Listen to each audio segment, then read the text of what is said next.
برافو عليك. سي 14 اتش 10 جت ازاي؟ قبل ما اسالك او قبل ما نعمل جت ازاي، عدد الباي بوند اللي في المركب. بص يا حبيبي للمركب اللي انت راسمه 7. اللي عمل 9 ده غلط، مش كل حلقه 3. ما احنا قلنا في حلقات مشتركه. طيب بص، طبعا الاشكال بتاعت الحلقات السداسيه دي محتاجه ان ايدك تبقى متعوده، فعادي ان الشكل يبقاش مظبوط معاك في الاول. بس انا قلت لك المره اللي فاتت لو حضرتك فاكر يعني، بص يا باشا ادي كربونتين تحت بعض، 2 يمين و2 شمال اهو، فدي حلقه. بص حلقه نظيفه اهي، خد منها اهو 2 كمان اهو. يقول لي ده نفسلين لما احمل الروابط، لا انا عايز انثراسين اهو اهو. تمام؟ فحضرتك تعد هتلاقي سي 14. بنعد في الاخر يعني، هنعد في الاخر. يقول لي يلا يا مستر اصعب خطوه نحط الدبل بوند. يقول لي يلا اصعب ولا حاجه، احنا ماشيين ازاي؟ دبل سنجل دبل سنجل دبل سنجل. انت من حقك تبتدي من اي حته، ولذلك انا قلت لك الثلاث روابط بنعمل عنهم ايه؟ دايره هنا كده. بس الافضل ان انت تبتدي من النص، دبل سنجل دبل سنجل دبل سنجل. دي الحلقه دي تمام.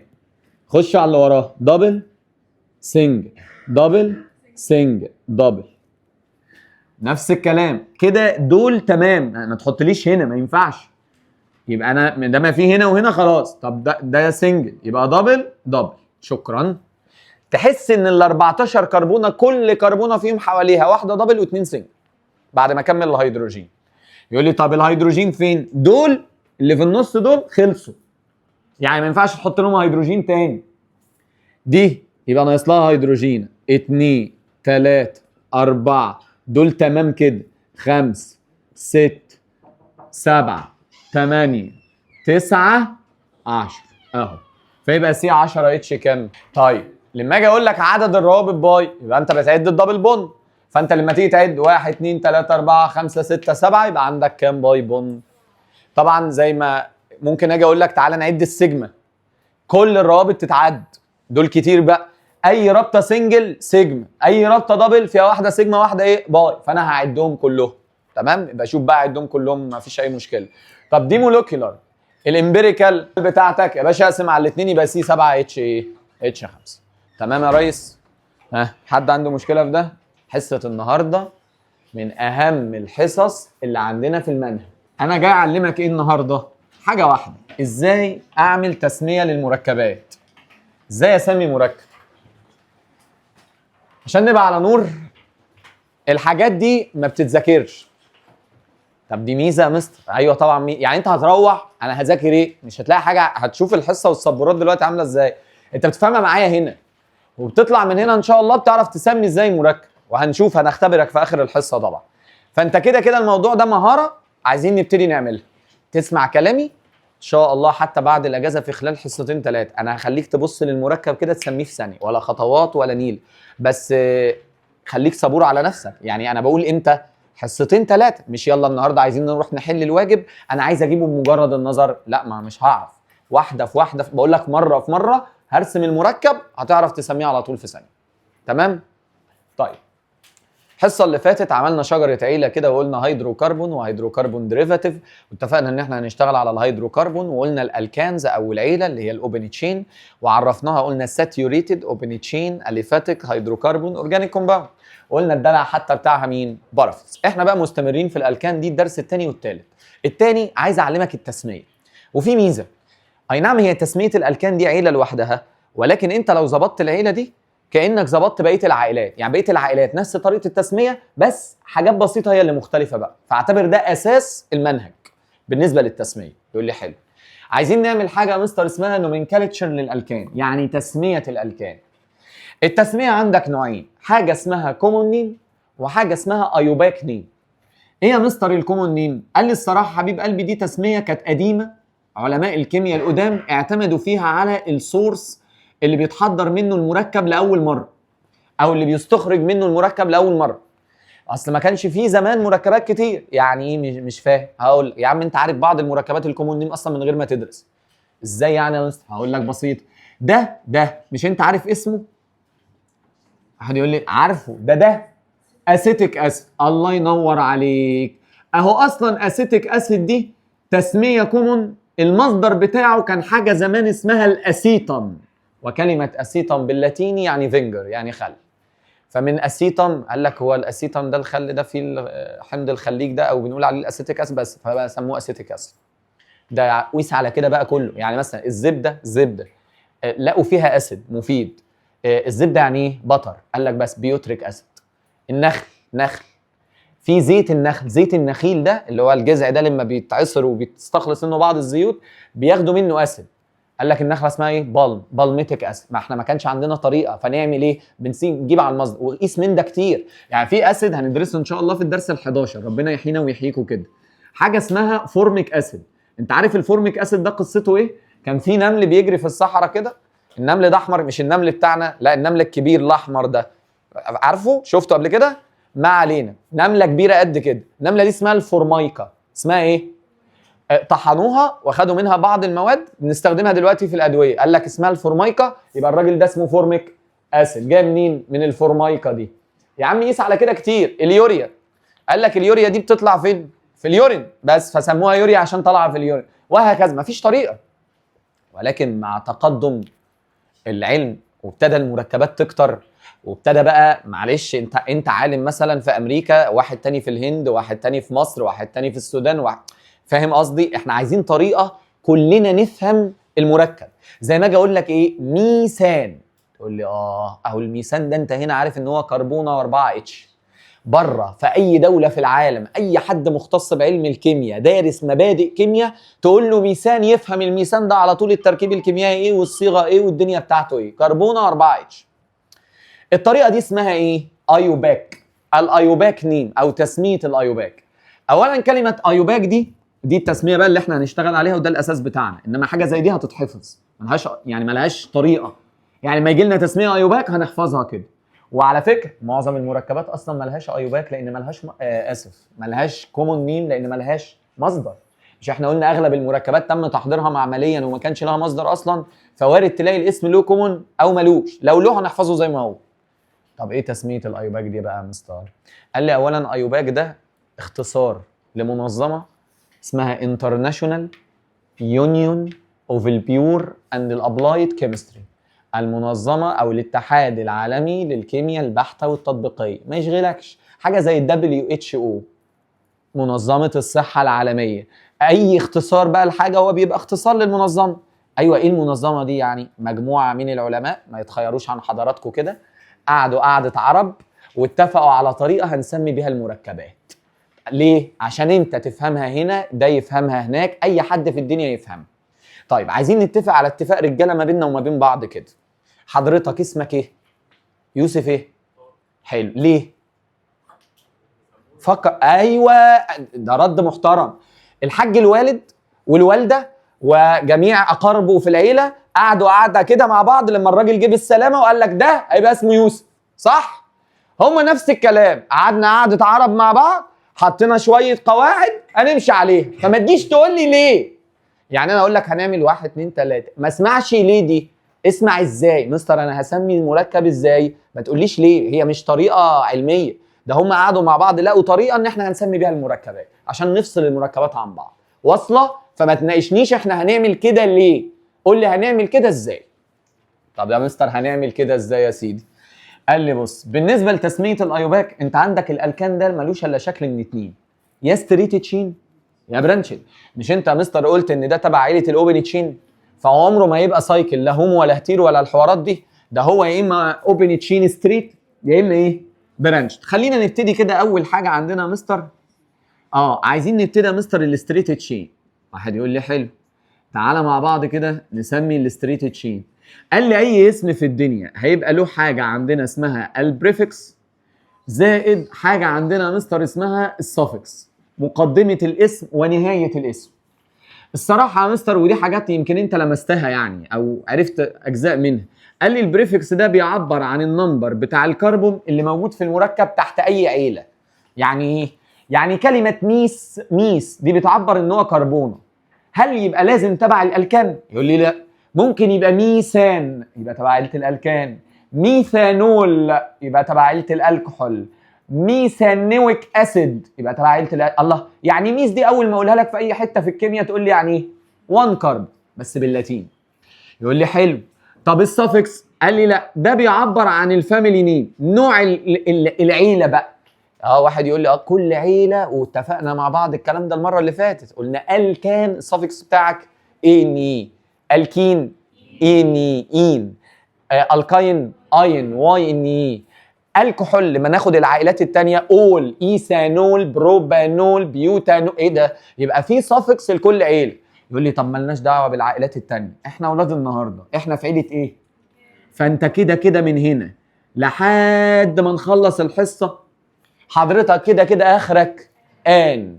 طب انا عايز اعرف بقى مستر العدد اللي هو بيعبر عن عدد الكربونات ده. عارف حضرتك كده لما رحت الحضانه في كي جي 1 وقعدوا يحفظوك 1 2 3 4 بالانجلش، انا هحفظها لك لاتيني عشان احنا شغالين لاتيني. يعني ايه؟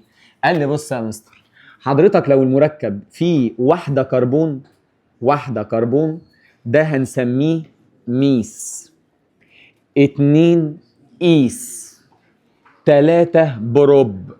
سيبني وانا هديك فرصتك دلوقتي، يعني هسمع صوتك دلوقتي، اصبر. سي 4 يبقى بيوت، ارقام لاتيني.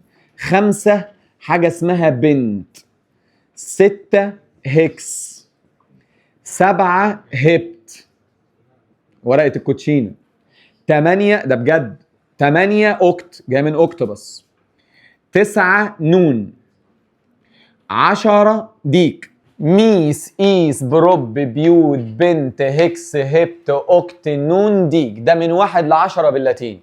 طب هو انت مستر بقى علم الاورجانيك ده اخرنا 10؟ لا طبعا في اكتر من كده بكتير، بس انت هتتعامل لحد كام؟ 10 لو حابب تعرف. بس الكلام ده مش هيبقى عليك السنه دي خالص. يعني عارف الارقام المركبه زي الفرنش كده هي نفسها 11 ان ديك، ان دي كان ان دو تروا واحد يعني ان، تمام. 2 اسمه دودو دي كان، وما هو كده ما تسألنيش ليه، هو كده هم دلعوه كده.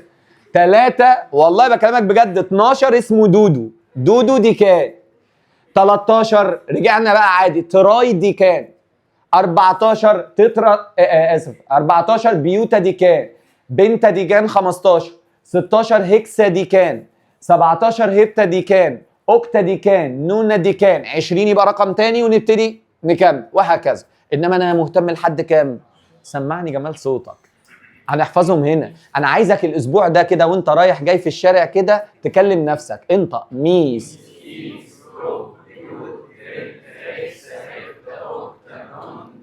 تاني. ميس ايز بروب بيوت بنت هيكس.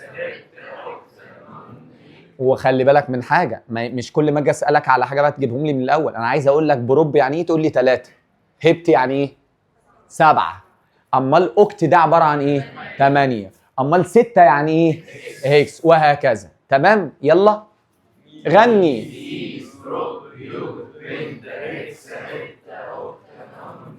فانا مستر اول 10 افراد في العيله بتاعت الالكان ميثان، ايثان، بورو، بيو، هبتان، اوكتان، نونان، ديكان. صعبه؟ وصلت؟ يقول لي طب تعالى بقى مستر نمسك افراد العيله دي، ركز معايا. قال لي احنا مش كده كده ماشيين على قانون؟ مش احنا قلنا عيله الالكان عباره عن سي ان اتش 2 ان بلس 2؟ يقول لي والله يا مستر اول فرد خدناه كربونه و4 اتش، صح؟ وقلنا اتفقنا ان الواحد ما بيتكتبش. فدوت الصراحه يا مستر كنا بقى بنرسمه كده. ما انا عايزك بقى تبقى ايه؟ الاسم يجي لك ترسمه، او المركب يجي لك اسم انت ترسمه، او يجي لك مرسوم انت تسميه. فتقول لي بص ما هو الميثان انا علمتك ازاي تحوله كده. طيب ده لما اشوفه تقول لي انا عايز اسميه، اقول لك حاضر. هو عباره عن كام كربونه؟ واحده، يبقى اسمه ميس. يقول لي روابطه ايه؟ سنجل، يبقى اسمه ميثان. الله ينور عليك. طب الفرد اللي وراه يقول لي سي 2 هيبقى اتش 6. انت لسه في المرحله دي، ما طبق القانون بقى، ده كلام المره اللي فاتت. يقول لي يا مستر اهو كربونتين وكلهم روابط مع الهيدروجين، فحق الله يا مستر المفروض كربونتين. يقول لي يبقى ايس ونزود ان، صح؟ مش شرط بقى انا ارسم لك المركب واطلب الاسم، انا ممكن اقول لك ارسم لي بورو، يقول لي سهله، ما هو كلمه بروب يعني كام كربونه، وانا ان يبقى تبع عيله قانونها، لما اطبق القانون يبقى سي 3 اتش. تتضايق لو كتبته لك كده؟ انا بنوع لك، دي كان اسمها ديسبلايد، دي اسمها استراكشر. العادي يا مستر ما انا ممكن افرعها، ما هي هي. يا مستر طب معلش واحده كمان يلا، بيوتان، يقول لي ده الاربعه يبقى سي 4 اتش 10. طيب تتضايق لو كتبتها كده؟ يقول لي لا جدع يا مستر، دي كان اسمها الكوندنسد، ما هو انا بدل ما اقعد اعمل سي اتش 2 سي اتش 2 وهكذا، انا زودت ايه؟ حطيتها في براكت. يوم واحد كمان ناصح كده يقول لي ده انا على فكره انا ملاحظ حاجه، كل مركب، وانا قلت لك الحصه اللي فاتت في العيله دي بيزيد عن اللي قبله بمقدار كربونه و2 اتش، وخدت بالك انا عاملها بالمنظر ده ازاي؟ يعني ده مش مركب، ده حته من مركب، دي الحته اللي في النص اتوميك جروب، ده مش مركب، يعني مفيش مركب كده، ده حته من المركب. زي ما اقول لك صلفيت، هو في حاجه اسمها صلفيت؟ اسمه صوديوم صلفيت، بوتاسيوم صلفيت، انما الصلفيت ده جزء منين؟ من المركب. اهي الحته دي يا مستر واحد يقول لي اسمها الميثيلين. يا ابن اللذينه ميث برضه، ايوه يا عم، ما هو اي حاجه كربونه اسمها ميث. يقول لي طب ده اين ده مستر الكين؟ لا اصحى، ده ميثيلين، لين مش ان، لين في ال. الميثيلين ده عباره عن ايه؟ ده اسم المجموعه دي، كل فرد بيزيد عن اللي قبله بمجموعه اسمها الايه؟ الميثيلين جروب. واحد يقول لي ده الميثيلين جروب ده وزن ثابت كمان، ده الكربونه، انت كنت مدينا الكلام ده زمان، الكربونه ب 12 والهيدروجين بواحد، يبقى حضرتك كل فرد بيزيد عن اللي قبله في الوزن بمقدار 14 جرام برمول بالظبط، اللي هو مقدار كربونه و2 اتش. يقول لي يعني اقول لك لو انت الوزن بتاع ده، لو انت حسبت المولر ماس بتاع الراجل ده كربونه ب 12 و4 هيدروجين يبقى 16 جرام برمول، انا عارف ان دي نقطه ضعفك الحسابات، زود 14 تجيب اللي وراه، مش لازم احسبها. يقول لي يعني ده يبقى كام؟ 30 جرام برمول. الله، يبقى البروبان كام؟ 44 جرام برمول. فاهم قصدي؟ يبقى كل مركب بيزيد عن اللي قبله بمقدار ميثيلين اللي هي عباره عن كربونه وايه؟ 2 اتش. يقول لي طب اكتب لك البنتان وكوندنسد؟ يقول لي اكتب، اقول له هكتب هنا سي اتش 3 وهنا سي اتش 2 مكرره كام مره؟ يبقى انا زودت واحده ميثيلين اهو، واخد بالك؟ وبعد كده مستر سي اتش 3 مين ده يا عم؟ يقول لي ما هو ده لما اضغطه خالص يعني اجيب المولوكيولر يبقى سي 5 اتش 12، ده مركب يا مستر اسمه بنتان. صعبه؟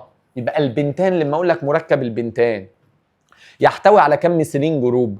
لازم ارسمه، وبعد ما ارسمه ادور على الجروبات اللي هي الكربونه اللي تبقى ماسكه، لازم 2 اتش لا اقل ولا ازيد، يعني لو ماسكه ب اتش واحده مش ميثيلين، لو ماسكه بثلاثه مش ميثيلين، هيبقى لها اسم تاني هنقول عليه دلوقتي. يبقى بيحتوي البنتان على 3 ميثيلين جروب، صح؟ يقول لي يبقى الهكسان، الله ينور عليك، اكيد يا مستر هيحتوي على 4 ميثيلين اهو، فاكتبوا سي اتش 2 باي 4 بعد كده سي اتش 3 اهو، ويبقى المركب ده سي 6 اتش كام؟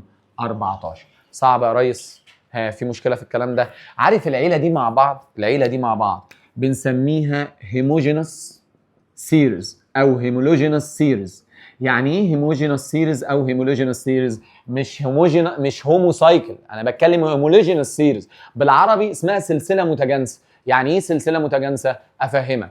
حضراتكم كده كلكم مع بعض متجانسين. يعني ايه متجانسين؟ كلكم مثلا فئه عمريه واحده، هنقول مثلا 18 سنه، كلكم مثلا طلبه ثانويه عامه، كلكم مثلا رجاله، وهكذا، تمام؟ يبقى يجمعكم بعض الخواص، لكن متدرجين في حاجه، انت مثلا 18 سنه ويوم، انت 18 سنه ويومين، انت 18 سنه و3 ايام، وهكذا. فكره ان يبقى عندك كذا مركب اورجانيك. يعني ايه كلمه هيمولوجينوس سيريز سلسله؟ قال لي عيله مع بعض، ميني اورجانيك كومباوند، كذا اورجانيك كومباوند ينتموا او يجمعهم جنرال فورمولا واحد. يعني ايه؟ ماشيين على قانون واحد. والله العظيم يا مستر، من اول فرد لاخر فرد، ده مش اخر فرد، بقول لك لاخر فرد يتبعهم قانون واحد اللي هو CnH2n بلس، نفس الخواص الكيميكال. يعني ان شاء الله باذن الله لما ناخد بعد الاجازه التفاعلات بتاعت العيله دي، هاجي اقول لك العيله دي ده وده وده وده وده من اول فرد لاخر فرد بيتفاعلوا بنفس الطريقه. تقول لي طب ليه؟ هقول لك اصل التفاعل الكيميائي معتمد على نوع الروابط. يوم واحد يقول لي طب ما هنا الروابط سنجل من النوع وهنا سنجل من نوع. مستر العيله كلها ساتيوريتد يعني سنجل من النوع.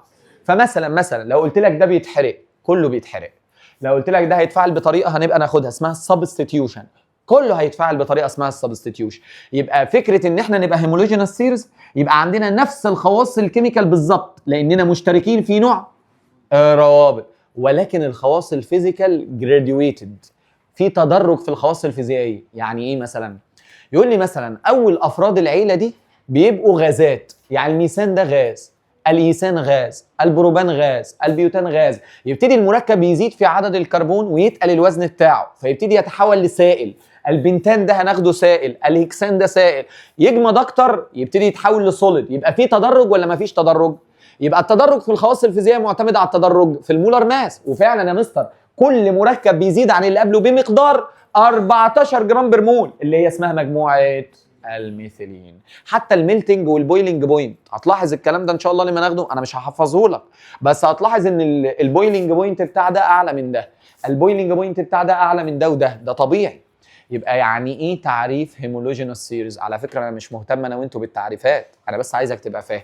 لما اقول لك هيمولوجينوس سيريز ترد عليا وتقول لي ايه؟ مجموعه من المركبات الاورجانيك يجمعها قانون واحد، يعني الالكان مع بعض عيله يجمعها قانون واحد اللي هو CnH2n+2، وكل فرد بيزيد عن اللي قبله بمقدار ثابت اللي هو مجموعه الميثيلين. اسمها ايه؟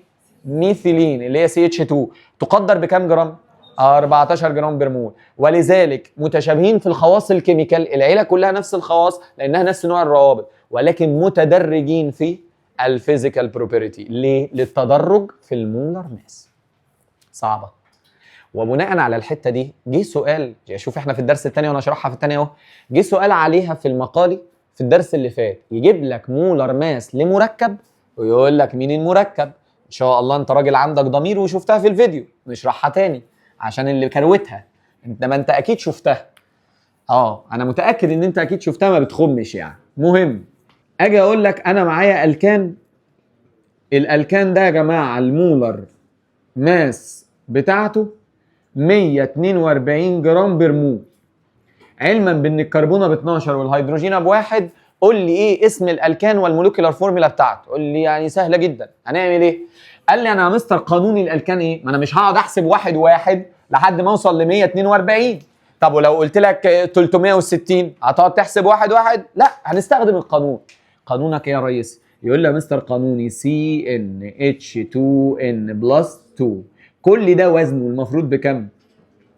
يقول لي طب ما الكربونه ب 12 يبقى انا معايا 12n زائد 2n+2 ده الهيدروجين بواحد، يبقى دي 2n+2 ب 142، يبقى ده 14n بيساوي 140، يبقى الn بتاعت حضرتك ب 10. يقول لي بس جبت المركب C10H22، ده مركب قد كان. وفعلا لو جربت تحسب المولر ماس للراجل ده هتلاقيه 142. صعب يا باشا؟ طب حاجه كمان ساعات بيشغل دماغه عليك كده، يعمل لك ايه؟ يقول لك اذا علمت ان مركب اكس، هنقول ان ده مش قدامك، مركب اكس من عيله الالكان المولر ماس بتاعته 30، يبقى مركب واي اللي ازيد منه بكربونه يبقى كام؟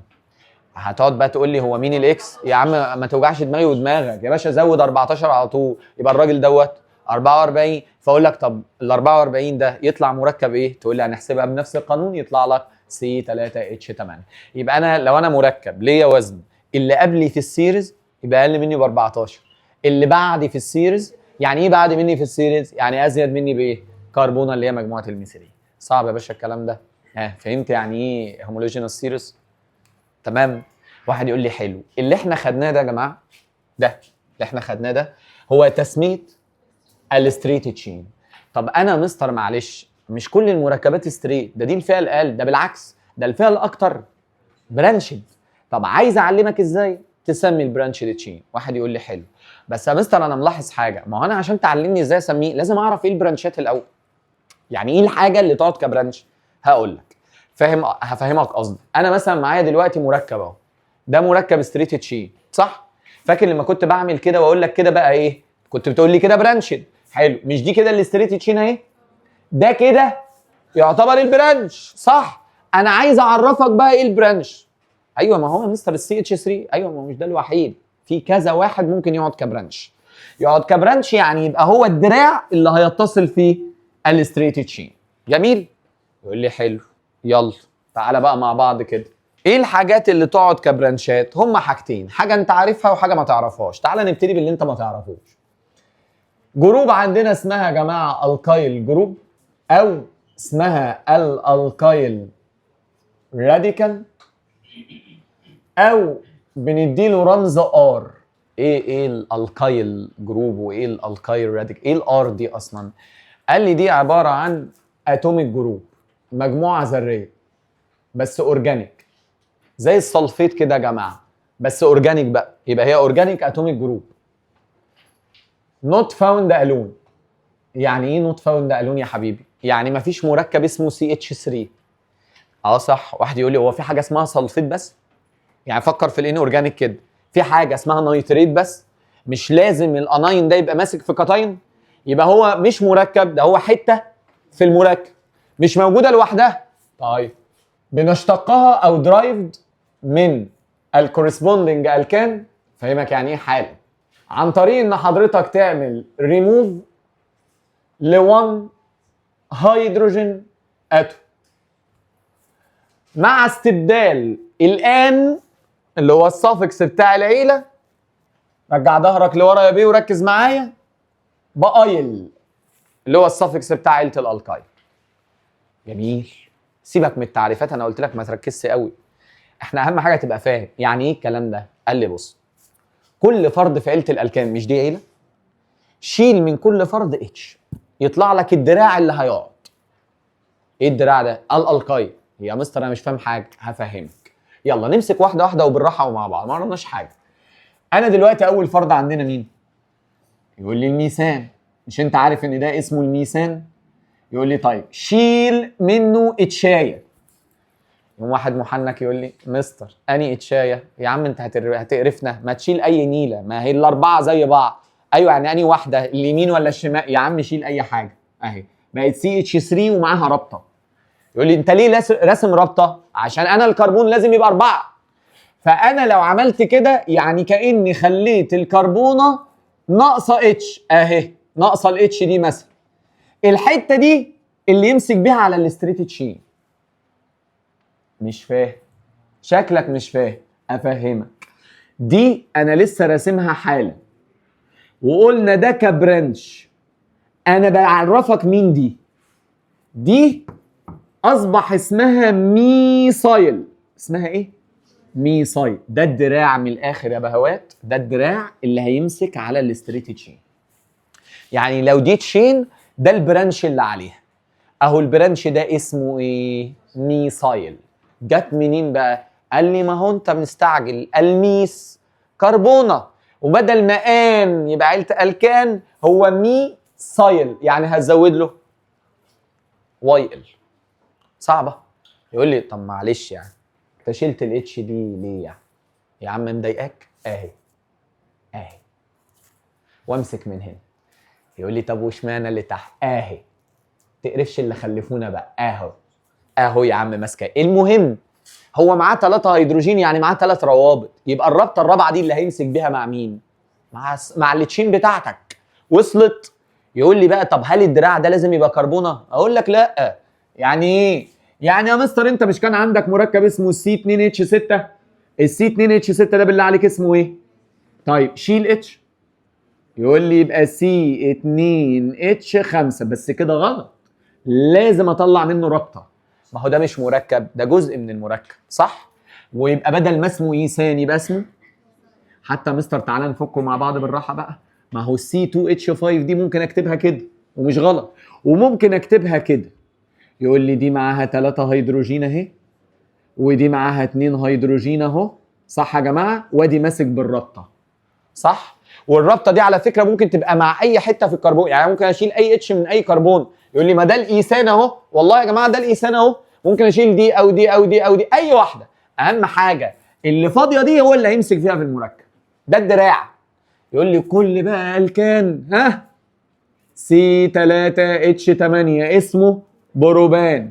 لو شلت منه اتشايه يديني C3H7 يبقى اسمه، يلا نفكه. يقول لي يا مستر يلا 1 2 3 عشان انوع لك بس تتضايق لو عملتها كده. يقول لي عادي يا مستر، ما دي هي اللي فوق دي بس الامبيريكال، اسف دي الديسبلاي ديستراكشن اهو. بص الكربونه دي معاها 3 هيدروجين وربط يبقى 4، دي معاها 2 ودي 2، ودي يا مستر معاها كده 3 روابط وهتمسك بالرابطه الرابعه مع حاجه، ما ده الدراع اللي هيمسك في الايه؟ في الاستريت تشين. طب اسالك سؤال كده، عايز واحد لماح مش ذكي.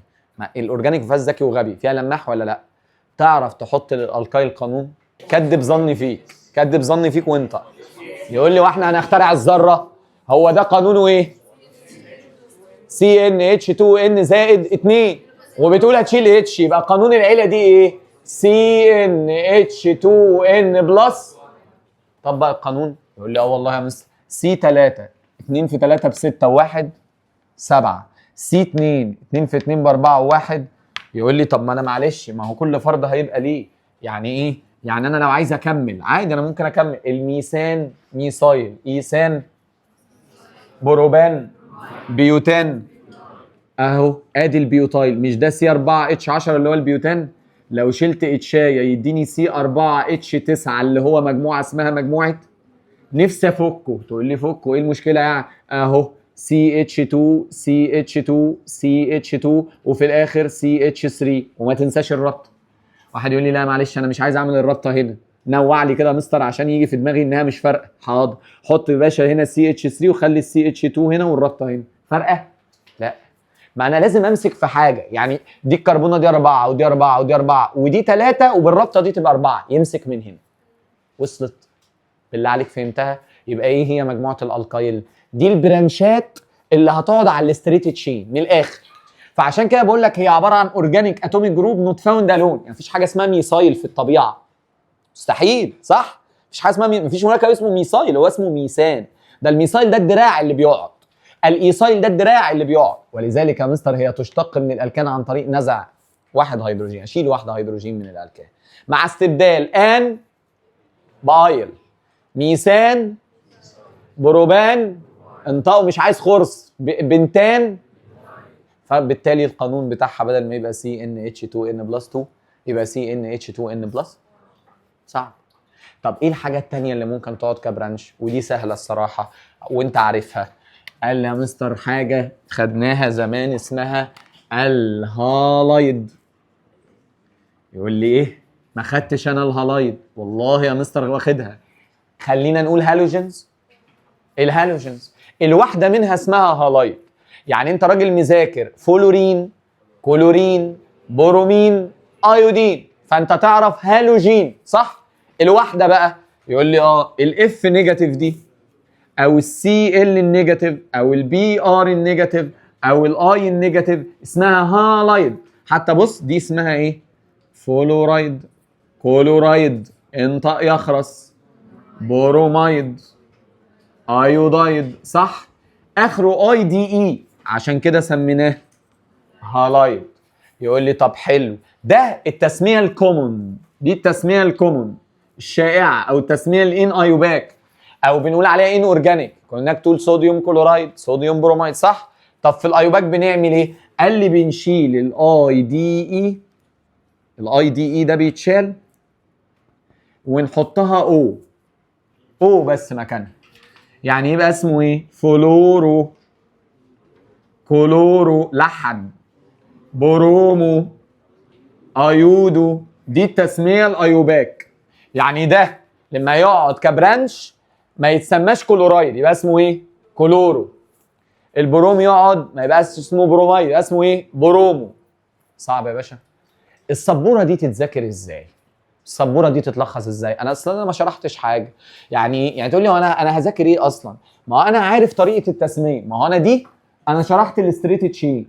ايه بقى الاستريت تشين بنسميها ازاي؟ بعد عدد الكربونات وعبر عنها بمقطع من دول، وفي الاخر لقيتهم سنجل بوند يبقى ان، دبل بوند يبقى ايه. النهارده العيله كلها ايه؟ ان. وابقى عارف ان الافراد دي يكونوا حاجه اسمها هومولوجينس سيريز، مجموعه من المركبات، وقلنا بقى التدرج بتاعها وهكذا. طيب مستر دي اذاكرها ازاي يا ابني؟ ما دي لسه هنركبها. يعني انا هاخد ستريت تشين اركب عليها ايه؟ واحد ولا اتنين ولا تلاته من دول. فهمت قصدي؟ يبقى البرانشات اللي تقعد على الستريت تشين تبقى يا الكايل يا هالايل. الالكايل ده اصلا ميثايل، ايثايل، بروبايل، بيوتايل، على حسب الكربونات اللي عدد اللي عندك، صح؟ والهالايد هم حاجه من اربعه ما لهمش خامس، فلورايد، ولما نحب ندلعه في الاورجانيك اللي هي التسميه الايوبيه، فلورو، برومو، ايودو. صعب. تعالى بقى مع بعض كده، لا ركز معايا بقى لان ده الجزء اللي هياخد منك تركيز كبير قوي في الحصه. عايزين بقى مستر المفروض ان احنا نشتغل على البرانشد تشين الكام. عايزين بقى نشوف هنسمي المركبات دي ازاي. قال لي اول حاجه ان حضرتك تحدد حاجه عندنا اسمها الروت تشين، هفهمك يعني ايه حالا. رقم 2 اللي حضرتك تعمل نمبرنج، ترقيم للروت تشين دي عشان نعرف البرانشات فين. طيب يعني ايه بقى الكلام ده؟ ركز بقى معايا قوي. هنفترض ان احنا واقفين في حديقه كده، في شجره كبيره قدامك، وانا قلت لك يا باشا روح عد لي فروع الشجره دي. اهم حاجه عشان تقدر تعد الفروع صح، تحدد اكبر روت، جذع الشجره اللي هو الكبير ده اللي طالع منه الفروع، صح؟ هناخد اطول جذع ده يبقى ده الرئيسي، واللي طالع منه كله يبقى فروع، برانشات، صح؟ احنا نفس الكلام، احنا عايزين نجيب جذع المركب. يعني ايه؟ عايز احدد حاجه اسمها روت تشين. ايوه يا مستر، اللي هو ايه يعني؟ اكبر عدد من الكربونات متصله ببعض سواء في شكل ستريت او كيرفد. عايز اجيب حاجه اسمها اللونجست كونتينوس كربون تشين سواء بشكل كيرفي او بشكل ستريت، اكبر عدد متصل من الكربونات مع بعض. يقول لي طيب تعالى بقى نرسم مركبات ونشتغل على اول خطوه، ودي اهم خطوه. يقول لي لو انت عملت لي مركب بالمنظر ده، يعني مش هصعب عليك في الاول، خلينا نعمل كده ان شاء الله. مبدئيا كده انت عارف ان اي كربونه، بس عشان نبقى على نور طول الحصه، اي كربونه من دول المفروض ان هي حواليها الباقي ايه؟ اتشال. يعني واحد يقول لي ايه في الاول كده دي سي اتش 3 ودي كده سي اتش 3 ودي كده ناقص لها اتش ودي ناقص لها، فاهم قصدي؟ بس انا مش هعمل كده في بقيه المركبات عشان ما لخبطلكش اهو، ودي سي اتش 3 ودي سي اتش 3 ودي سي اتش. تمام؟ المركب ده برانشد ولا ستريت تشين؟ واضحه قوي انها برانشد. طيب انا عايز اعرف الروت تشين، اكبر عدد من الكربونات متصل مع بعض. في طريقه، قبل ما تقول انت في طريقه تعملها. تقول لي انا هعد الكربونات. طيب لما تعد لازم الكربونات تبقى متصله مع بعض بروابط، بمعنى محدش متخلف الاقيه بيقول لي 1 2 3 4 5. ايه بتعمل ايه؟ انا ما بقولكش العدد الاجمالي، انا بقول اكبر عدد متصل مع بعض.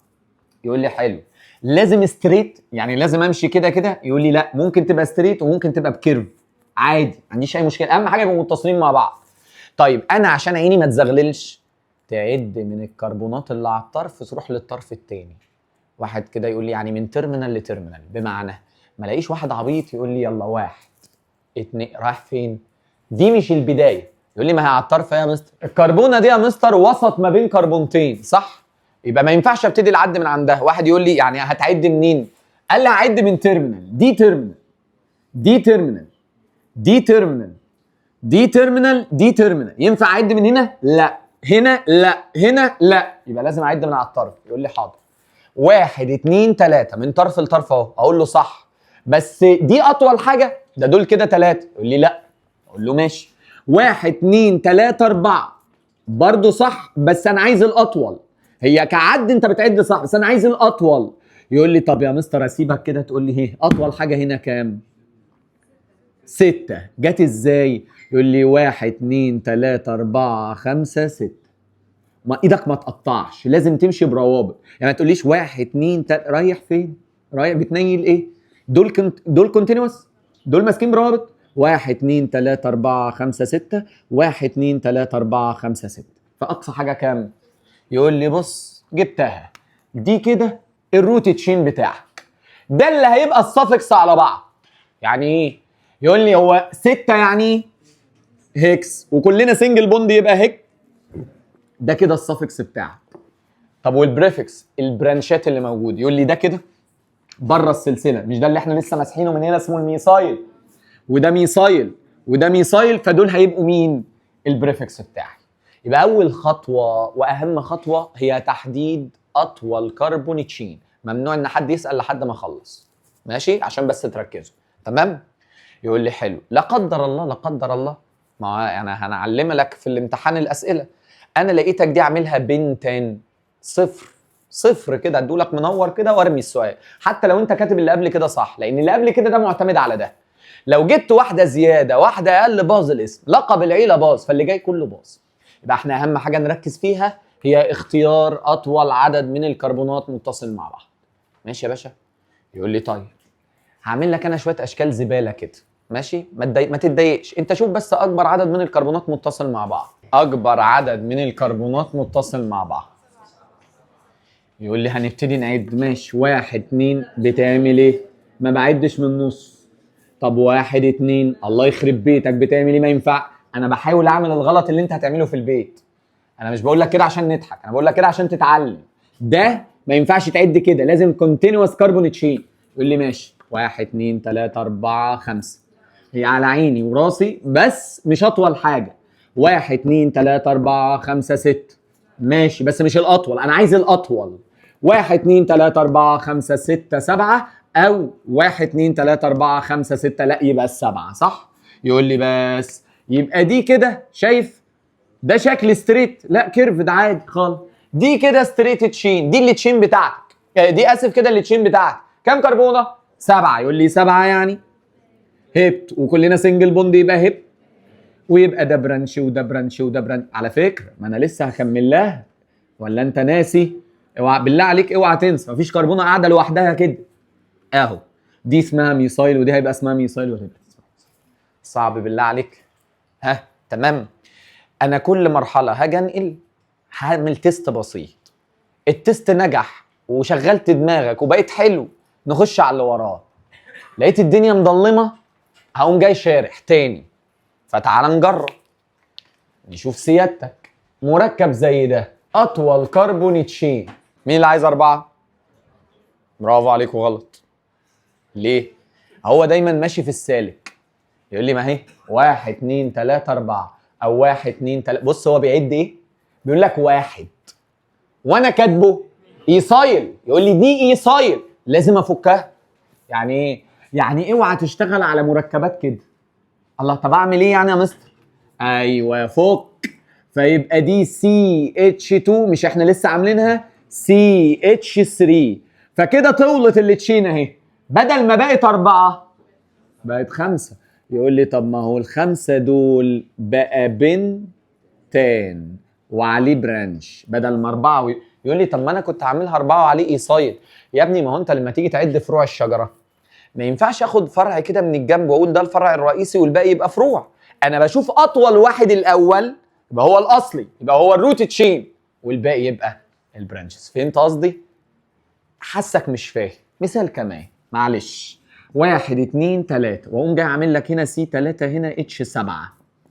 يقول لي اطول كربون تشين 3 اهي، وعليه برانش اسمه البروبايل. غلط، ده ما ينفعش احسبه برانش الا لما يكون بره اللي تشين. ما يقول لي ما هو بره اللي تشين اهو. يا ابني ما انت مختار اللي تشين غلط، لازم افك. يقول لي يعني انت عايزني اعمل ايه؟ عايزك تعمل كده، ادي سي اتش 2 سي اتش 2 سي اتش 3. مش دي الحته اللي انا لسه واخدها؟ والله لسه ماسحها من هنا صح اهو. كده بالله عليك بقت اطول كربون تشين 3؟ لا، بقت اطول كربون تشين 5. وصلت؟ اتفهمت الحته دي يا جماعه؟ ها تمام. طب ماشي، الحته دي اتفهمت؟ ماشي. يقول لي طب انا اتعلمت ازاي اجيب التشين؟ عايز ارقم الروت تشين عشان اشوف البرانشات اللي عندي. قال لي هنا عندك مليون احتمال. اول احتمال ان تكون التشين بتاعتك برانشد ولكن عليها 1 برانش، هو برانش واحد. قال لي حلو، هنعمل ايه؟ تعالى يا مستر كده نرسم واقول لك هتعمل ايه. انا عايز ارقم التشين. يقول لي دي 1 2 3 4، وقمنا جايين حاطين هنا سي اتش 3 مثلا اهي، وهنا يا عم دي سي اتش 3 ناقص اتش، ادي 2 ادي 3. جميل. يلا نعمل ايه؟ ارجع لاول خطوه تاني، يلا نعمل ايه؟ خد اطول كربون تشين اللي هي الروت تشين. يقول لي 1 2 3 1 2 3 4. لا لا لا لا، طب 1 2 3 4. طب 1 2 3 4 هي سواء كده او كده. احنا ناس بقى نظرنا على قدنا كلنا، وانا اولكم خليك في العدل، ما دام مش فارقه، يعني ما دام كده 4 وكده 4 اهي. يقول لي طيب دول 4 يعني، وكده كده سنجل بوند يعني، والضيف ده اسمه الميثايل. فانا عارف، انا بس عايز اعرف الضيف ده قاعد على الكربونه رقم كام. قال لي هنعد. اسمعني بقى، انا ممكن اعد من اليمين، ممكن اعد مش انا بعد من طرف. قال لي انا هعد من الطرف الاقرب للبرانش عشان يبقى الرقم اللي عليه الكربونه ده يبقى اقل رقم. يعني ايه؟ قال لي يا مستر انا هعد مره صح ومره غلط، والصح هكتب لك جنبه صح والغلط هكتب لك جنبه غلط. بالاسود ده وده دايما الصح على السبوره. 1 2 3 4. فالميثايل ده قاعد عند كام؟ فكده هنسميه كده كده الحته دي اسمها ميثايل. وعشان انا ما ينفعش اقول ميثايل بيوتان واسكت، ليه؟ لان الميثايل ده يبقى انا عندي ميثايل. طب انت قاعد فين يا ابني؟ على الكربونه رقم 2، فاقول 2 ميثايل بيوتان، وما بين الرقم والاسم نحط شرطه كده. يقول لي طب ما هو يا مستر انا لو رقمت من هنا، وده الغلط اهو، لو رقمت من هنا 1 2 3 4، طب كده الميثايل عند كام؟ ده غلط وده صح. يقول لي ليه؟ احنا اتفقنا مفيش حاجه اسمها ليه، مالكش فيه يا سيدي، هم طريقتهم كده، هم اتفقوا ان احنا هنرقم من السايد الاقرب للبرانش بحيث البرانش ياخد اقل رقم. يعني هو لو رقمت من هنا ياخد 3، لو رقمت من هنا ياخد 2، لا احنا عايزينه ياخد الاقل. صعبه؟ طب بص الحاله دي، يا رب ما تكسفني كده ويبقى عندك سرعه بديهه يا رب. اطول كربون تشين 5. يقول لي ماشي اهي، طبعا ما فيش غير ال5 دول.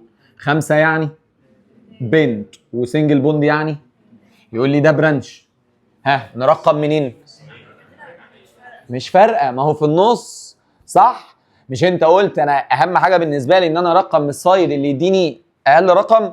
طيب انا لو رقمت من الشمال 1 2 3 4 5، يبقى الميثايل قاعد على الكربون رقم 3. طب لو رقمت من هنا 1 2 3 4 5 برضو قاعد على الكربون رقم، فكده كده هسميه 3 ميثايل بنتين. صعبه بالله عليك؟ ده في حاله ان حضرتك عندك 1 برانش. تمام؟ طب تيجي نسمي دول بقى. ها ده كده يبقى اسمه ايه؟ ما هو ده هو ده صح؟ اهو ده اسمه 3 ميثايل بنتان. طب ده واحد يقول لي بقى هنرقم منين؟ من الطرف الاقرب للبرانش. واحد في عينك، انا برقم من على الكربون على الطرف، يا هنا يا هنا. ها منين؟ اهو، يبقى ده اسمه 2 ميثايل ايه؟ طب عايز اسالك سؤال، وقبل ما تقول اه او لا بالله عليك، بالله عليك عدي السؤال على مخك، قبل لسانك ده عدي على مخك. مركب ده وده يعتبروا ايزومرز بالنسبه لبعض. مش قلنا نعديه على المخ؟ مش اتفقنا نعديه على المخ؟ عديه على المخ. ايوه. ليه؟ يقول لي يا مستر اصل افهمك المرجع بيننا ايه؟ انا حلل الواجب ازاي؟ انت حلل الواجب ازاي؟ يا باشا بيرسم لك مركبات، ده غير ده اهو، ده اسم وده اسم تاني خالص. يقول لي ايوه ده ميثايل وده ميثايل يا حبيبي ماشي، بس ده على الكربون رقم وده على الكربون رقم. ايه ده يعني لو اختلف مكان البرانش اختلف المركب؟ الله ينور عليك. طب انا اعرفها ازاي؟ لما تيجي تعد ده هتلاقيه سي 6 اتش 14، لما تعد ده هتلاقيه سي 6 اتش. مركبين نفس المولكيولار فورمولا ومختلفين في الاستراكشر فورمولا، يبقى يعتبروا ايزومر ولا لا؟ اكتر حاجه هتظبط لك موضوع الايزومر التسميه. لذلك الحصه الجايه كلها نقعد بقى نشوف الايزومرز ده بيطلع ازاي. صعبه؟ طب يا مستر ده انت غلبان قوي، ده في حاله ان انت عندك 1 برانش.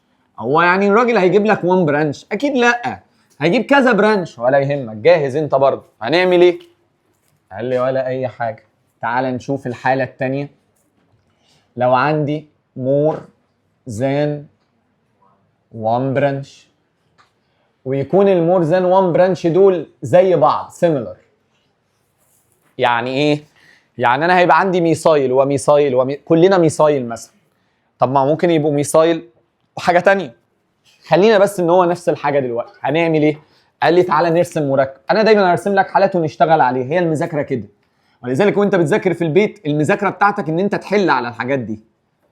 واحد يقول لي ماشي هتعمل ايه بقى؟ هحط لك انوع لك بقى على ذوقي كده شويه حاجات اهي. تعالى يا عم اهو. اطول كربون تشين. واحد يقول لي 6.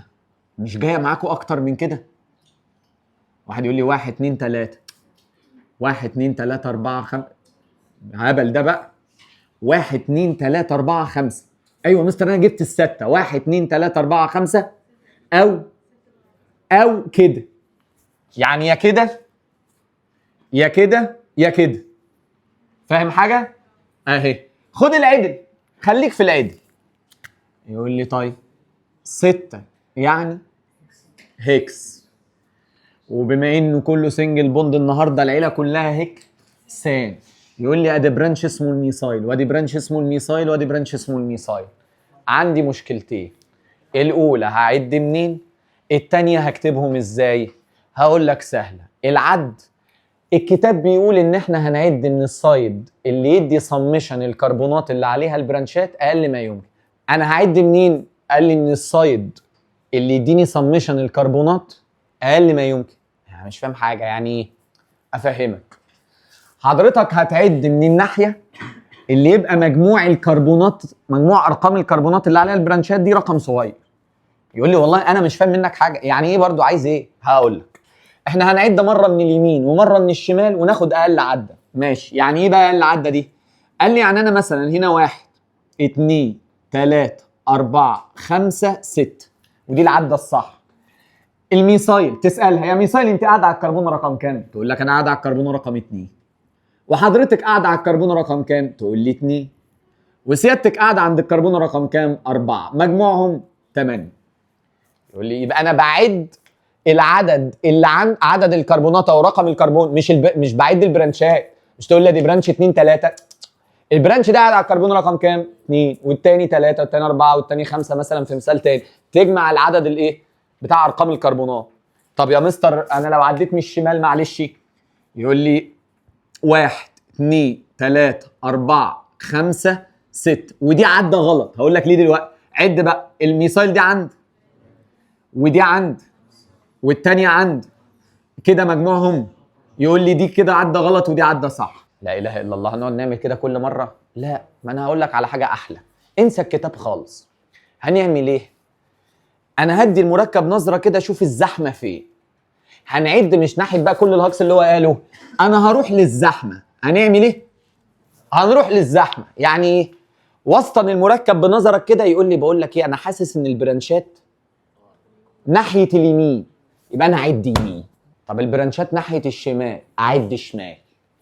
يعني شوف الزحمة فين وروح لها، لان دايما الزحمة دي لو رقمت من عندها ارقام البرانشات هتبقى ايه؟ قليل. عارف انت تروح يمين وشمال وتجرب؟ لو انت تهت في المركب، يعني انت حاسس ان المركب بعينك كده ما يتجابش. اما واحد كده يقول لي من بعيد كده دي سهلة. يعني انا حاسس ان البرانشات مميلة ناحية اليمين. طب انت تهت يا باشا، هنعد مرة يمين وهنعد مرة شمال وناخد اقل عد. واحد يقول لي اشمعنى؟ مالكش فيه، مفيش حاجه اسمها اشمعنى دي. انا اقول اعمل. هم قالوا كده يبقى احنا هنعمل كده. تمام؟ يقول لي طيب انا عديت وعرفت الميثايل فين. مش انا المفروض معايا ميثايل؟ هقعد اكتب 2 ميثايل و5 ميثايل. لا لا لا. قال لي لا، مش كلهم ميثايل. قال لي في حاله تكرار البرانش بنحط مقاطع تدل على عدد التكرار. وانت عارف والله، يعني اما اعمل لك ده كده بتقول لي ده اسمه ايه؟ ولا بتقول لي كربون مونوكسيد؟ مونوكسيد عتا صح؟ تقول لي لا داي دي تعبر ان هم ايه؟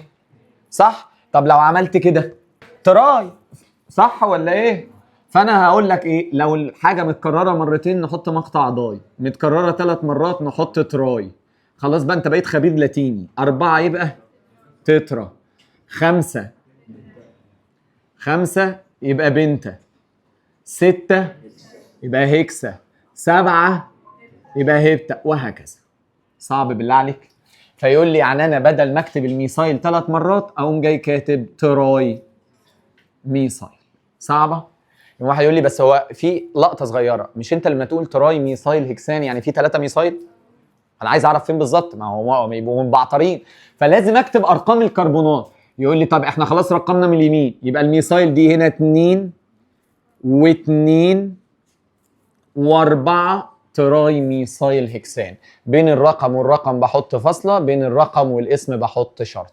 يبقى المركب ده اسمه على بعض كده 2 و2 و4 تراي ميثايل هكسان. مش صعبه، هي خطوات كتير نظبطها. تعالى يا عم نظبط لك مركب تاني، اعمل لك مركب زي ده كده ونقعد نشتغل عليه. يلا انا هعمل اي حاجه اهو. اول حاجه ارجع لاول خطوه، اطول كربون تشين 6. متاكد؟ اعملها ازاي؟ ايه كده دي بقى؟ انا افهم انا ايه.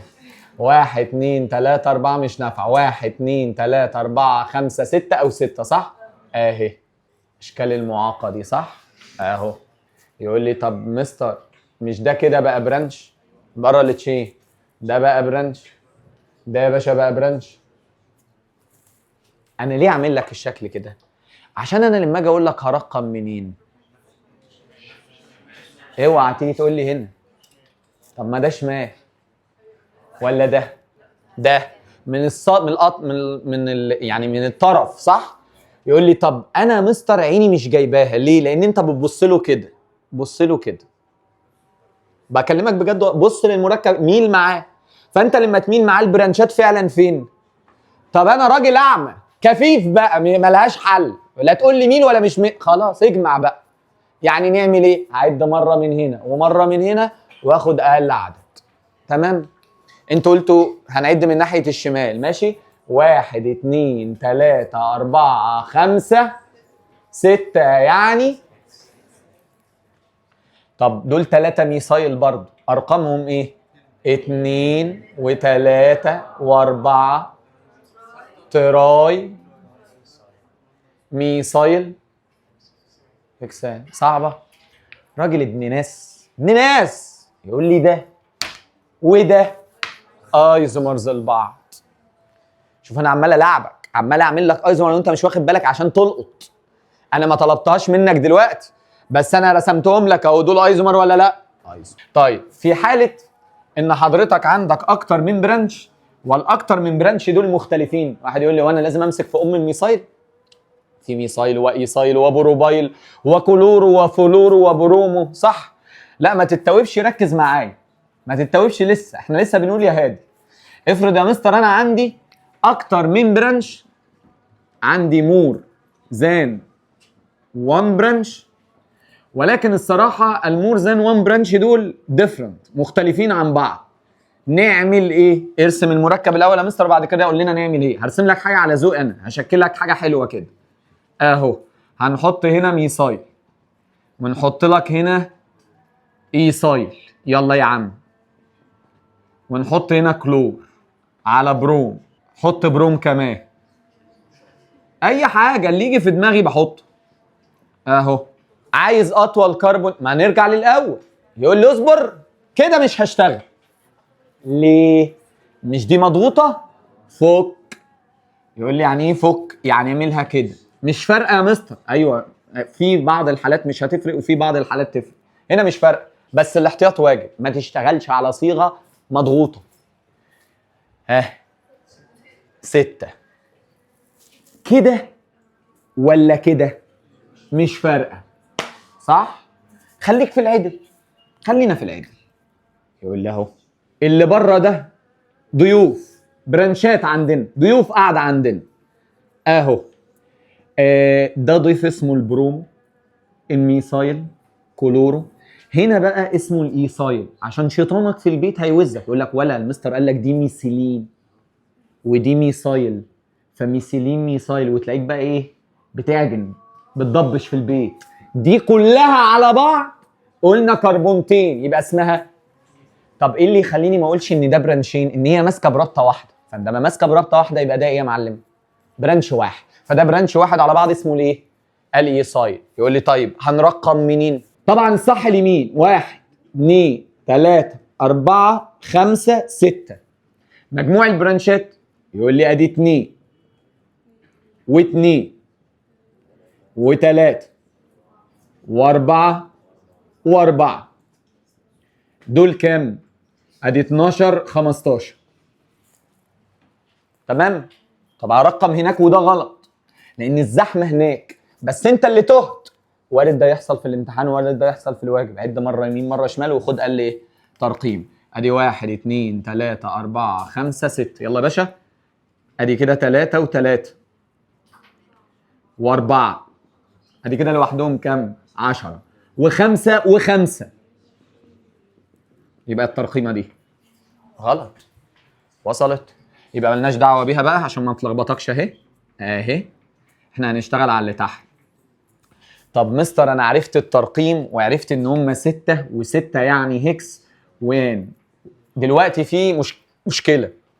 مين اللي كتب الاول؟ قال لي نرجع للترتيب الابجدي باللاتيني اللي اول حرف فيه الاول، ودي كارثه بقى. ليه كارثه؟ لان كل دفعه ما بتبقاش حافظه اي بي سي. حافظين اي بي سي يا حبايبي؟ عارفين الفرق ما بين البي فور بن والبي فور بوك؟ شوف احنا رايحين لفين. اصل البروم بي فور بوك، البروبايل بي فور بن. شوف بقى احنا رايحين لفين. يلا هنراعي الترتيب الابجدي. يعني يا مستر ابجديا المفروض الايسايل ده بالاي، الكلور بالسي، الميسايل بالام، البروبايل بالبي. مين اللي يتكتب الاول؟ بروم، صح؟ طب انت البروم على كام وكام؟ يقول لي يبقى 3 و4. اقول بروم وغلط، داي بروم عشان هما 2. طيب البروم خلصنا منه. اي بي عد على صوابعك عادي. سي، صح؟ مين السي؟ كلور، صح؟ الكلور قاعد على الكربونه رقم كام؟ 2. يبقى ده مستر 2 كلورو. ها؟ بعد السي يا ابني اي بي سي اي يا ابني. اي يعني ايسايل. الايسايل قاعد على الكربون رقم كام؟ يبقى ده 4 ايسايل. بعد كده الميسايل قاعد على الكربون رقم 2 يبقى 2. انا جايب لك مركب رخم عشان تتعود عليه، هكسان. ايه ده؟ ايه اسم المركب؟ يعني انا هيجي لي حاجه زي دي؟ لا ده انا هجيب لك اصعب من دي. ده عشان احنا في الاول. 3 و4 داي برومو، 2 كلورو، 4 ايسايل، 2 ميسايل هكسان. على فكره ده مش صعب، هو طويل بس لان عدد البرانشات كتير. طب يا مستر يجيب لك برانشين، يجيب لك 4، يجيب لك 100، انت بتراعي الترتيب الايه؟ الابجدي. طب لو حاجه اتكررت نحط مقطع داي وتراي وتترا وهكذا. صعبه؟ يلا اختبار سريع كده. هنفك. ليه بقى؟ شوف حته الفك دي بتفرق في ايه. انت شايف دول دلوقتي كام؟ 6. اقوم انا لما افك دي ما بقتش 6، بقت 7. وصلت؟ ركزي معايا يا ماما، ركزي معايا. كده بقوا كام؟ فين السبعة؟ يقول لي بص، طب انا ليه بعمل كده؟ عشان احدد البرانشات. ده برانش اسمه الميسايل، ده برانش اسمه الميسايل، ده بروم، ده ميسايل، ده ميسايل. حاجة مقرفة. طب وبعدين بقى نعد منين؟ انا عاجنها لك عشان ما تعرفش. شمال ولا يمين؟ الخبرة صح هو شمال، بس انا هقول لك على حاجة. دي لو جات لك عينك صعب تجيبها، فانا اعمل ايه؟ مرة يمين مرة شمال. ليه بقى؟ بص انت لو عديت هنا 1 2 3، جماعة بالله عليك اهدى معايا شوية كده وركز.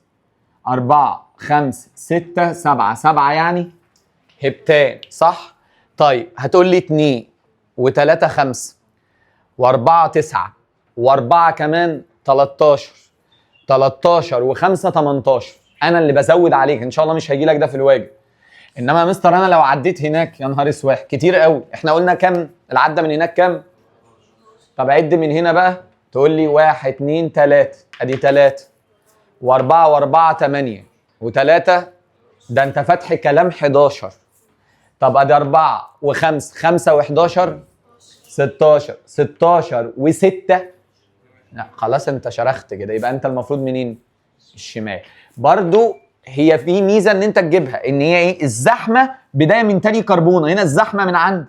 فيقول لي يبقى الزحمه هناك. يا عم انت انا بجيب لك حاجات انت ما تعرفش تجيب الزحمه منين، يمين وشمال. انما اغلب المركبات حته الزحمه دي هتلحقك، لان اغلب المركبات لما تفكها صح هيطلع لك شكل نظيف زي ده كده. ده ما تعرفش تشوف الزحمه فين. طب يا مستر ماشي، ده كده كام يا ريس؟ 7 يعني هبتان، ما تسرحش. طب يا مستر هبتان مين اللي يتكتب الاول؟ بروم، فتقول 4 برومو. في حاجه تانية غير الميثايل؟ كم ميثايل؟ يعني تترا ميثايل، ارقامها ايه بقى؟ 2 و3 و4 و5 تترا ميثايل. حاله بقى من اهم الحالات، ركز بقى معايا قوي في الحاله دي. انا هاخد حاجه اسمها المور برانشد اتشين. يعني ايه يا مستر الحته دي؟ معلش، يعني افرض انا رسمت مركب كله معايا، انا رسمت مركب طلعت منه ستريت تشين مثلا 3 او لا ستريت تشين مثلا 5 وطالع منها برانش. زميلتك جابت ستريت تشين طالع منها برانشين، زميلك جاب ستريت تشين طالع منها 3 برانشات. ناخد انهي واحده اللي طالع منها 3 برانشات دي؟ يعني انا عايز اكبر عدد من الكربونات ده يديني اكبر عدد من البرانشات. بص الرسمه دي معايا على السبوره كده، هرسم المركب كذا مره. يعني بص، هو نفس المركب، هحط هنا CH3 وهحط هنا CH2 CH3 واعيد المركب تاني 1 2 3 4 5.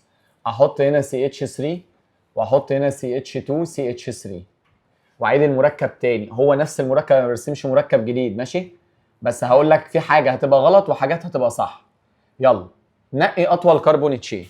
5 ماشي. في اشكال كتير للخمسه بقى. واحد يقول لي ممكن اعملها 5 كده، ساعتها كل ده 1 برانش. يقوم واحد ساكت كده يقول لي ازاي يعني؟ دول 3 كربون 3 برانشات يا ابني، ما هم ماسكين بايه؟ رابطه واحده، يعني ده كله كده ايه؟ برانش. يقول لي طيب ممكن اخليني في العدل، فيبقى ده كده برانش وده طبعا ايه؟ ولا انت هتقول لي دول 2 يبقوا برانشين؟ لا هو برانش واحد. ممكن واحد يقول لي ايه؟ اجيبها كده. لا انا عايز ارسم شكل اصعب شويه كده. 5 وعندها دي برانش وادي ايه؟ برانش، صح؟ يبقى انت حد يعرف يجيب 5 عندها 3 برانشات؟ يقول لي لا، يعني كده هيطلع لك شكل 5 عندها برانش 5 عندها 2 برانش، صح؟ قال لي ده يبقى غلط، ده غلط اصلا، يعني ما ينفعش اعمل كده. ويا ده يا ده صح، ده هو ده وهيطلعوا نفس الاسم. تجرب؟ نجرب. يقول لي مستر هو ده اطول كربون تشين كام؟ 5. 5 يعني بنتان. 5 يعني بنتان، صح؟ طيب ارقم منين؟ شمال. يقول لي طيب سهله، دي سهله بقى قوي. هبتدي اكتب مين الاول؟ ميثايل ولا ايثايل؟ ايثايل. يا ايثايل انت عند الكربون رقم، يبقى ده 3 2 ميثايل بنتان، صح؟ طب ده هو يقول لي ما هو 5. 5 يعني بنتان، صح؟ طيب ارقم من هنا ولا من هنا؟ طب ليه هنا غلط؟ لانه هيبقى 3 و4 7، انما لو رقمت هنا 1 2 3 4 5. طب يقول لي يبقى انا مستر برضو نفس الكلام اهو، 3 ايثايل 2 ميثايل بنتان، صح؟ يبقى ده صح وده صح وده غلط. اول ما يظهر لك الشكل ده يا جماعه في الواجب اعرف ان انت غلطان. الشكل ده انت ما تعرفوش. دي المجموعه دي هتسميه ازاي؟ واحد بقى يقول لي 3 بروبايل، اقول لك غلط. مجموعه البروبايل اللي انت كنت دارسها CH3 CH2 CH2. يقول لي طب ما هي ايه؟ لا ده دي CH ماسكه في 2 CH3. الشكل ده لو جالك ظهر لك في الواجب غلط. ليه؟ لان ده معناه ان انت مختار less branched chain. انا المفروض لازم تبقى more branched، يعني تختار 5 معاها اكبر عدد منين؟ من البرانشات. واحد قال لي طب افرض انا اصلا طلعت 6، نولع كلنا تاخد ال6. يعني ايه؟ يعني مفيش حاجه اسمها هو الستريت تشين تبقى 5 ولا 6، لا انا هختار 6. انما انا بكلمك هو انت هنا اقصى حاجه في ال3 مركبات كام؟ 5. بس ال5 دي معاها برانش، ال5 دي معاها هنا معايا 2 برانش، هنا معاك يبقى اقصى حاجه 2 برانش، يبقى ده الصح. واحد يقول لي يبقى ده وده يعتبروا ايزومر بالنسبه لبعض. لا يا ابني ده نفس المركب بالظبط، ده هو ده، يعني ده ما يعتبرش ايزومر. صعب يا ريس. انا خلاص خلصت وانا عارف ان انت زهقت. طيب هانت 10 دقايق بالظبط. شويه حالات بقى منفرده، دي الحالات الاساسيه. بص عايزين نسمي الاربع مركبات دول او الثلاث مركبات دول. يلا ده ابتدي بده. انت مستنيني في حاجه ما تنطق اطول عدد من الكربونات متصل مع بعض. جدع. 4 يعني بيوت، وكلنا سنجل بوند يبقى بيو. ارقم منين؟ اي حته. ليه؟ يقول لي اصل بص لو رقمت من هنا 1 2 3 4 مجموع برانشاتك 2 و3. لو رقمت من هنا 1 2 3 4 مجموع برانشاتك خلاص يبقى مستر اي واحده الاثنين صح. يبقى 2 داي عشان في 2 برومو. دي سهله دي صح؟ طب دي يقول لي اكبر عدد من الكربونات 4. تسبقنيش بس خليك معايا كده. 4 يعني بيوتان صح؟ ارقم يمين ولا شمال ولا مش فارقه؟ هنا فارقه. ليه؟ يقول لي انا فعلا يا مستر لو رقمت من على اليمين 1 2 3 4 رقمت من على الشمال 1 2 3 4 فكده كده مجموع برانشاتك كام؟ 2 و3 صح؟ يقول لي بس معلش مش انت كترتيب ابجدي انت هتكتب البروم الاول؟ يبقى انا اضطر هنا ارقم من عند البروم وهنا لا. بس امتى؟ لما يبقى الاثنين مجموعهم مش فارقه.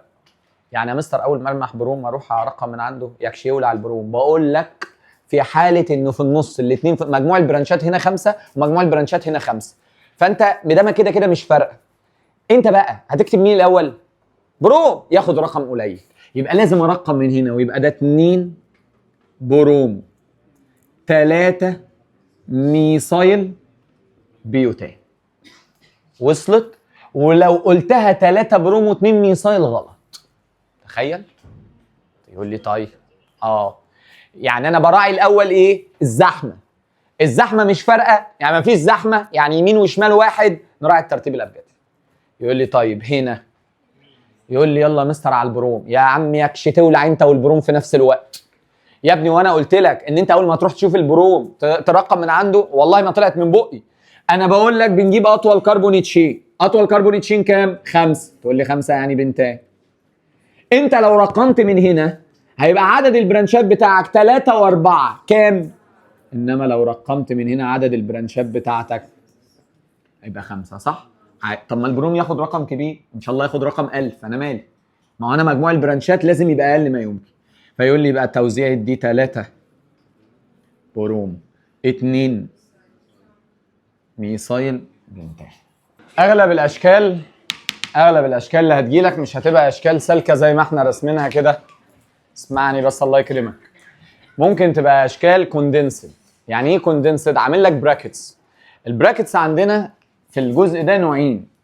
يا اما البراكت ده يبقى جواه مجموعه حضرتك لسه دارسها معايا النهارده اسمها مجموعه الميثيلين. الله ينور عليك. والميثيلين دي لما تيجي تتفك بالعربي خالص اهو هفكها في النص مش على الطرف. ليه؟ قال لي اصل الميثيلين دي بص اول ما اقول لك ميثيلين تفتح ايدك كده. يعني ايه؟ عايز افهم مش فاهم. قال لي يعني هي معاها 2 اتش فناقص لها كام رابطه؟ فلازم تمسك برابطتين فلازم تمسك في النص. يقول لي طب يا مستر انا لو معايا البراكت ده الكايل. شايف الالكايل ده ماسك برابطه. يقول لي ايه الالكايل دي؟ اقول لك يخرب بيتك لحقت تنسى. دي الميثايل الايثايل البروبايل. فاهم؟ اللي هو الالكايل ده لازم يتفك فين؟ ده لازم جدع لازم على الطرف. ليه على الطرف؟ يقول لي اصل يا مستر ما انا كربونه ماسكه ب 3 اتش انا مش ناقص لي غير دراع. ما انت لو حطيتني في النص انت بوظت الكربون. بقى الكربون 5. يعني ايه؟ اهو انا لما اجي لك كده واقول لك CH3 CH2 باي 3 سي اهو ده بيجيبه لك بقى كده اهو. سمي المركب. طب انا هعمل ايه؟ في ناس بقى عبيطه تقوم عامله ايه؟ تقول لي 1 2 3 4 5 6 7 8 اوكتان. غلط. ليه؟ راح فكوا ستريت تشين. طريقه فك البراكت ده غير طريقه فك البراكت ده. احنا قلنا ده فين؟ في النص لان دي مجموعه ده على الطرف لان دي مجموعه القايل. يبقى انا يا مستر هنا ادي سي اتش 3. يقول لي حلو، دول في النص، فك يا باشا في النص. يبقى دي سي اتش 2 متكرره كام مره؟ 3 مرات، سي اتش 2 سي اتش 2. يقوم واحد جاي هنا بقى، بص يعمل ايه؟ حركه غبيه قوي ما تعملهاش. يقوم عامل هنا كربون، يقول لي دول كام سي اتش 3؟ 3 اهم، سي اتش 3 سي اتش 3 سي اتش 3. ما سمعش كلامي وفكها على الطرف. ليه غلط؟ بص على الكربون متهربد. بص هنا الكربونه 2 غلط، بص دي 5 غلط، بص دي 5 غلط. انا قلت لك عمر ما تلاقي السي اتش 3 دي فين؟ الله ينور عليك. فاهم؟ راجل محترم تاني بقى ابن ناس كده يقول لي لا بص احنا لحد هنا كنا ماشيين زي الفل. الكربونه دي حق الله عندها كام رابطه؟ 1 2 3 4. يبقى هنا في سي اتش 3، يبقى هنا في سي اتش 3. كده انت راسم المركب صح، كده تعرف تسميه. شفت بقى لما حولت القرف ده لده؟ ده غلط. انما دوت بقت صعبه. تقول لي يا مستر صعبه ايه؟ اطول كربون تشين 6. 6 يعني طبعا اكيد يعني انت مش احول للدرجه دي. اعد يميني ولا شمال؟ يمين. 1 2 3 4 5 6 صح؟ يبقى 2 و2 داي ميثايل صح. طيب العكس بقى سهل قوي، اللي هي اخر حاجه بقى خالص، والله فعلا اخر حاجه. انا اديك اسم المركب وانت ترسمه. الملعب ملعبك. يعني ايه؟ يعني انت هنا انا برسم المركب وانت اللي تقول الاسم. التاني اسهل بكتير بقى. يجي يقول لك ايه؟ 2 و2 و3 تراي ميثايل مثلا هكسان. عايز ارسم المركب ده. ايوه. مش انا مستر لما كنت بسمي المركب كنت بجيب السفكس الاول واكتبه؟ برضه لما تيجي ترسمه ابتدي بالسفكس. يقول لي هكس يعني 6، وان يعني الكان يعني كلنا. فاعمل الستريت تشين 1 2 3 4 5 6. يقوم ردد عليا ويقول لي اعد منين؟ ملعب ملعبك يا نجم. تعد يمين تعد شمال، انت لسه بتبني الموضوع من اوله. يعني ايه؟ قال لي يعني انا ممكن اقول هنا 1 2 3 4 5 6، ولما اجي احط الميثايل مش دول 3 ميثايل؟ 2 على الكربونه الثانيه يبقى دي سي اتش 3 وادي سي اتش 3، واحده على الكربونه الثالثه اهو. يقول لي لا ده انا ممكن اعمل العكس. يعني ايه يا مستر؟ قال لي يعني اعتبر دي 1 2 3 4 5 6. حقك براحتك، ابتدي باللي يعجبك. فتقول لي هنا يبقى سي اتش 3 وهنا سي اتش 3 وهنا سي اتش 3. دي صح ودي صح وده هو ده. واحد بقى اهطل يقول لي بص ده ايزومر وده ايزومر اهو.